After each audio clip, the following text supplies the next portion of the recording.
en busca de la unidad. Ahora también en iVoox.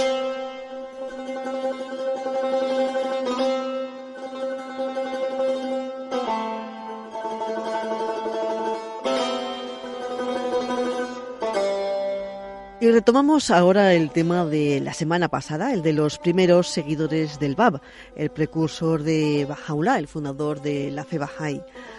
Hola, Amin Egea.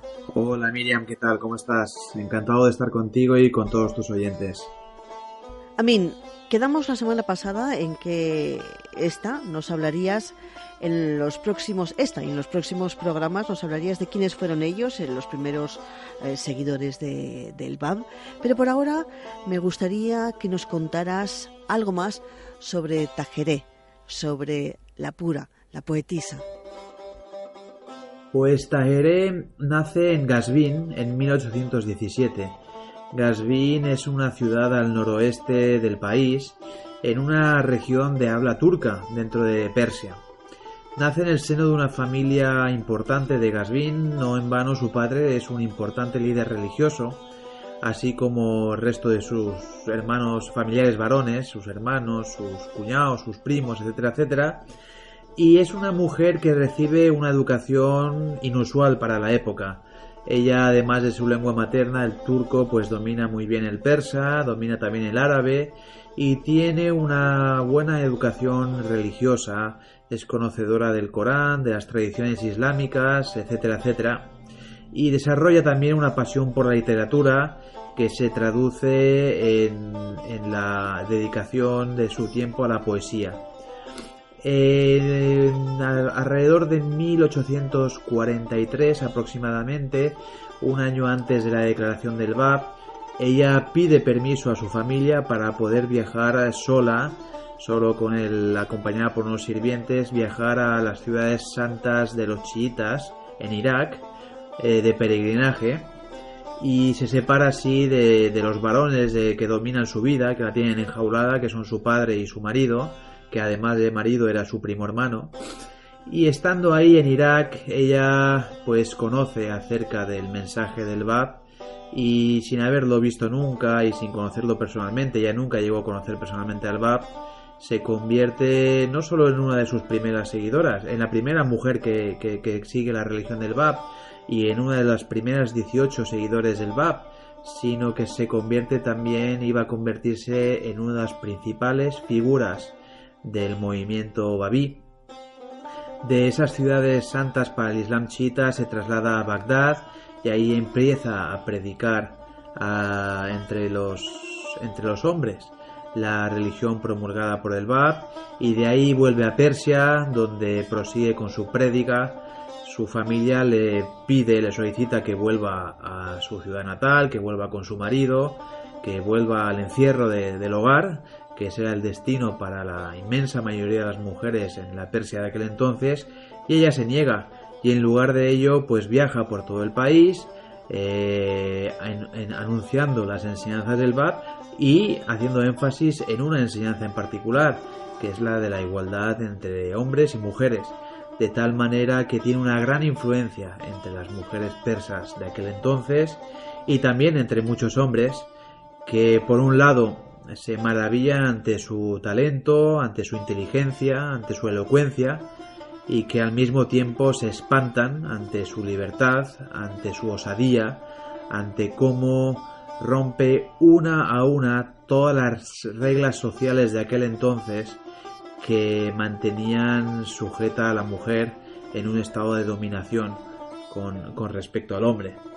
Se convierte así pues en una figura estelar en aquel entonces, en la Persia de aquel entonces, y no solo en la Persia de aquel entonces, en Europa sería muy recordada. Durante el siglo XIX se le dedican poemas, se le dedican obras de teatro. Mira, yo tengo aquí lo que dijo una enciclopedia española a mediados del siglo XIX sobre ella, sobre Tahereh. Si me permites te lo leo. Dice: no en vano ha sido una mujer uno de los más calurosos apóstoles, una de las más valerosas mártires de la nueva religión. En Gorratolein, la elocuente, la bella, todo el sexo femenino ha sido liberado, ennoblecido, glorificado, Reducida la mujer al estado de cosa por el islamismo, la mujer de Asia será considerada en adelante como una persona. Su hermosura, su espíritu, su elocuencia, su ciencia, su exaltación singular están siempre en la memoria de los testigos de este drama. El drama al que se refiere este artículo enciclopédico es el babismo, ¿no? Esta es una enciclopedia española que se publicó apenas 2 décadas después del asesinato de Tahereh, y es que Tahereh finalmente, después de pasar 2 años en prisión, es ejecutada en el verano de 1852. Las versiones sobre su ejecución varían. Unos dicen que fue ahogada con su propio pañuelo, otros dicen que fue quemada viva. Todas las fuentes, sin embargo, están de acuerdo en que finalmente su cuerpo fue arrojado a un pozo de Teherán y ahí se perdió para siempre. No así su legado y no así su memoria. Mira, Miriam, como ella se hizo muy famosa por sus poemas, si te parece bien podemos escuchar uno de los poemas que han sobrevivido. Muy bien, pues escuchemos ese poema.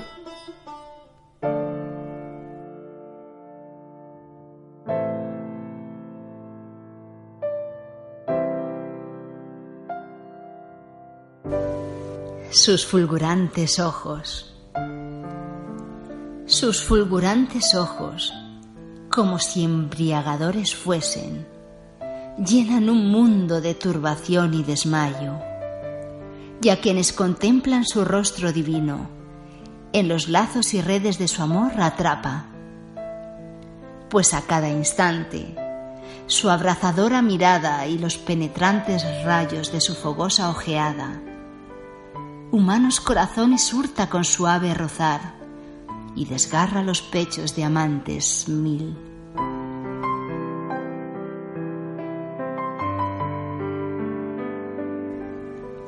Oh, ¿qué emanará de mi corazón de amor enloquecido que rasgado está de amor y pena? Pues vengo como Magnún nuevamente en los bucles de la Ilía a morar. Y aquellos que en el infierno tiendas levantan y moran en medio del fuego con centellas que de sus ardientes corazones salen, a los velos del hermoso sus llamas lanzan.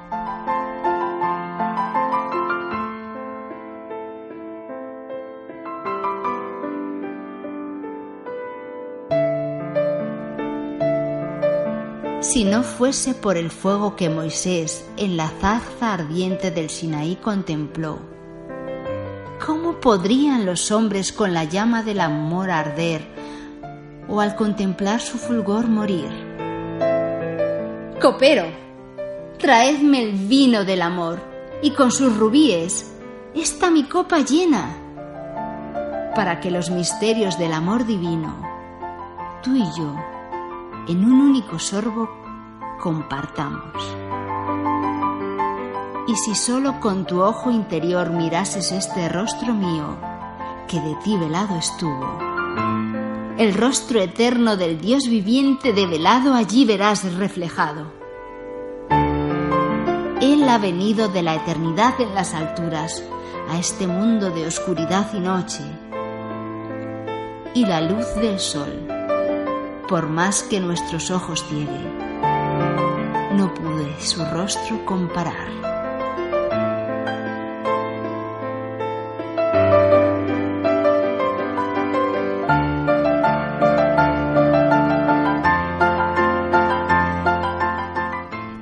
Este es un poema de ella, pero sobre todo lo que se destaca de Tahereh fue que se quitó el velo delante de otros babíes, sin que pueda herir a nadie. A mí me recuerda este gesto a lo que hoy en día hacen las mujeres de Femen en sus protestas.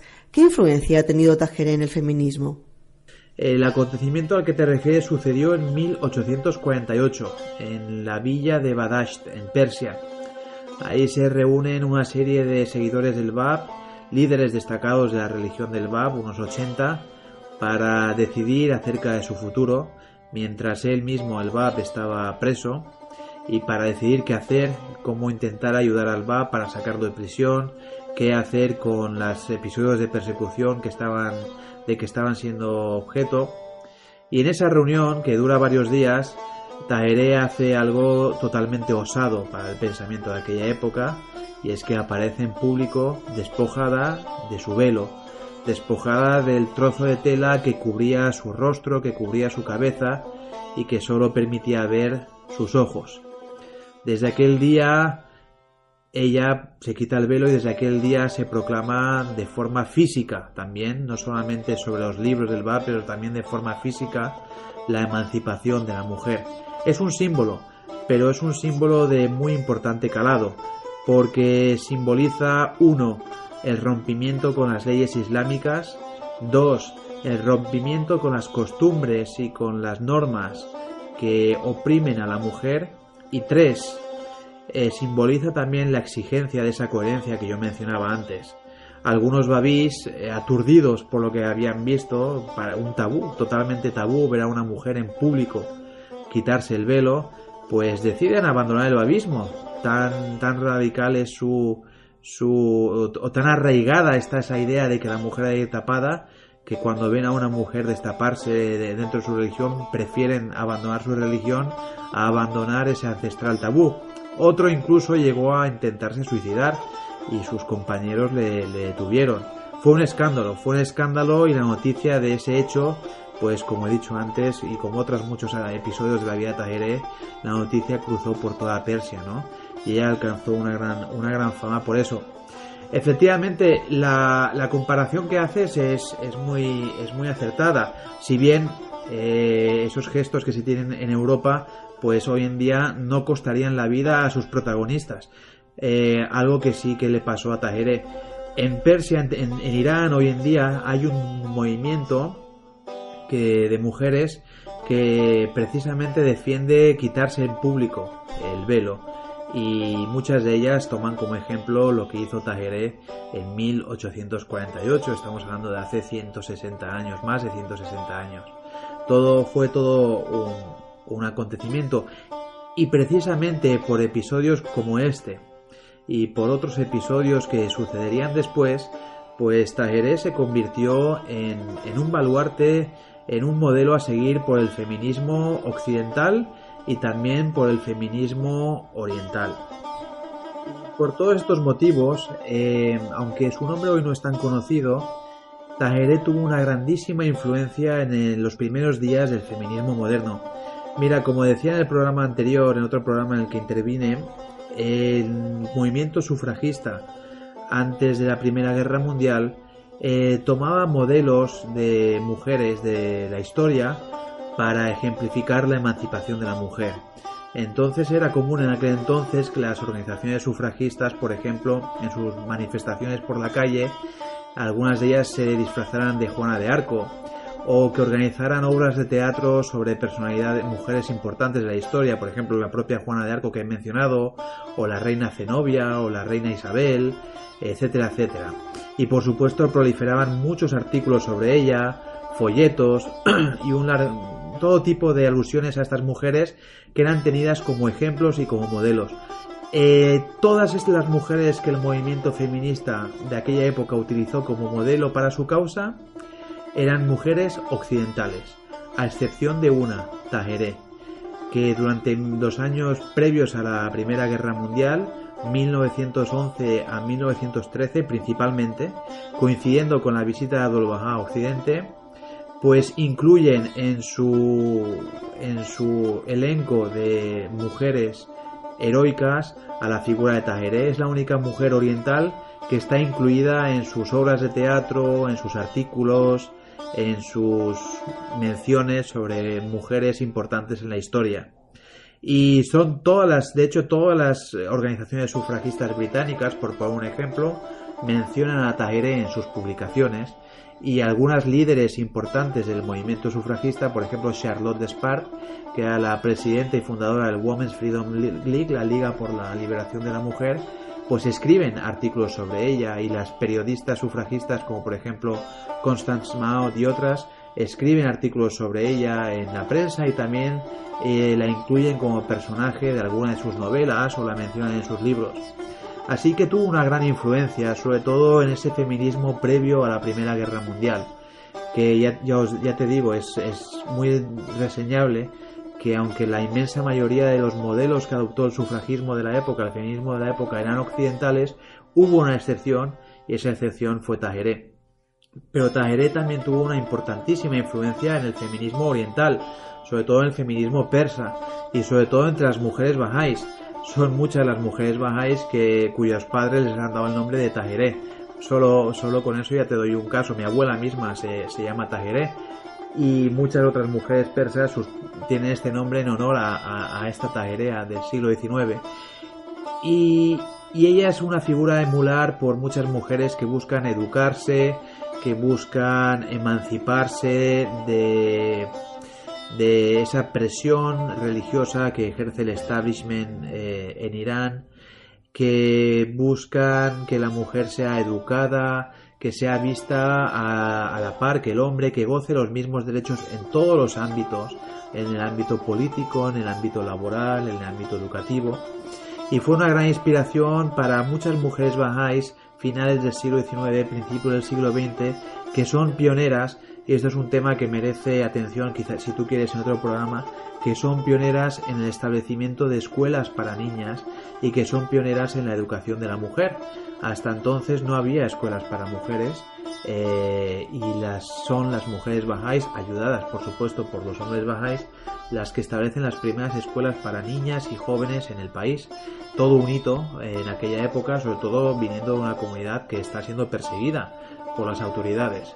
Así que sí, Tahereh ejerce una gran influencia como modelo para las mujeres occidentales y también como modelo para las mujeres orientales.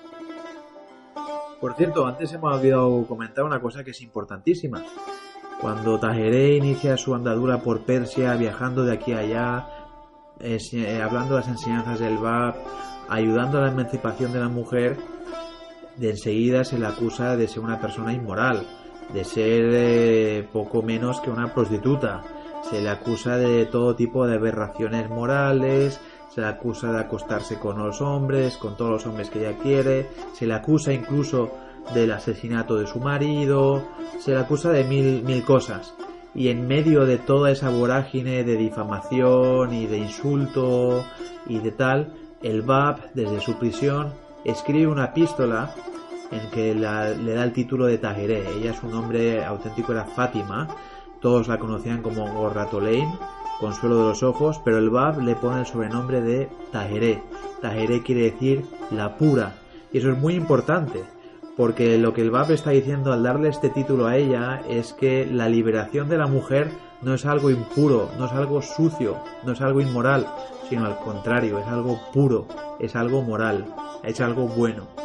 ¿Podríamos decir entonces que Tahereh fue una pionera del feminismo contemporáneo? Pues sin duda que fue una pionera del feminismo, y esto no es algo que diga yo, es que lo dicen las propias feministas. Mira, en junio de 1913 se celebró en Budapest el Congreso Anual de la Alianza Internacional de Mujeres Sufragistas. Era un congreso al que acudían pues representantes de todas las organizaciones sufragistas del momento. Por cierto, España no envió ninguna delegación, pero nuestra autora Emilia Pardo Bazán, la famosa escritora española Emilia Pardo Bazán, sí que envió un mensaje al Congreso. Y menciono a Emilia Pardo Bazán porque ella en sus escritos también menciona a Tahereh, y en varios de sus escritos y artículos menciona al propio Bab y al babismo con gran simpatía. Bueno, volviendo al tema, en 1913 se celebra este Congreso, y el Congreso es inaugurado por la presidenta Chapman Catt. Ella es estadounidense, y al hablar de la situación de las feministas en todo el mundo y del movimiento sufragista en todo el mundo, ella inicia su discurso hablando de las pioneras del sufragismo, y se acuerda de aquellas primeras sufragistas que en 1848 se reúnen en Estados Unidos y dan ahí inicio al movimiento sufragista norteamericano, y acto seguido y dice: qué coincidencia que ese mismo año en Persia, en un lugar tan remoto de Estados Unidos como Persia, otra mujer, Tahereh, se quite el velo e inicie también el movimiento por la emancipación de la mujer en Oriente, ¿no? Entonces, para Chapman Catt está claro que Tahereh es una pionera del feminismo en Oriente, de la misma manera que otras mujeres lo fueron en Occidente. Y unos meses después de este evento, en Chicago, si no recuerdo mal, esta misma persona, Chapman Catt, se dirige a 3.200 mujeres sufragistas en otro congreso importante celebrado en aquel país, un congreso que reúne a representantes de diferentes sociedades locales por el sufragio de la mujer. Como he dicho antes, reúne a 3.200 delegadas venidas de todos los Estados Unidos, y en su discurso Chapman Catt habla de Susan Anthony, que es la pionera o una de las pioneras del feminismo en Estados Unidos y en todo Occidente. Ella es una de las protagonistas de ese movimiento de 1848 y compara la vida de Susan Anthony con la vida de Tahereh, y a una la pone a Susan Anthony como la primera feminista del Occidente moderno, y a Tahereh la presenta como la primera feminista del Oriente moderno. Así que efectivamente, en la mente de todas aquellas mujeres heroínas de una época muy distinta a la nuestra, la figura de Tahereh está muy presente, y todas ellas están de acuerdo en que ella es una pionera y una antecesora de sus esfuerzos. De hecho, uno de los artículos que se publican en el Reino Unido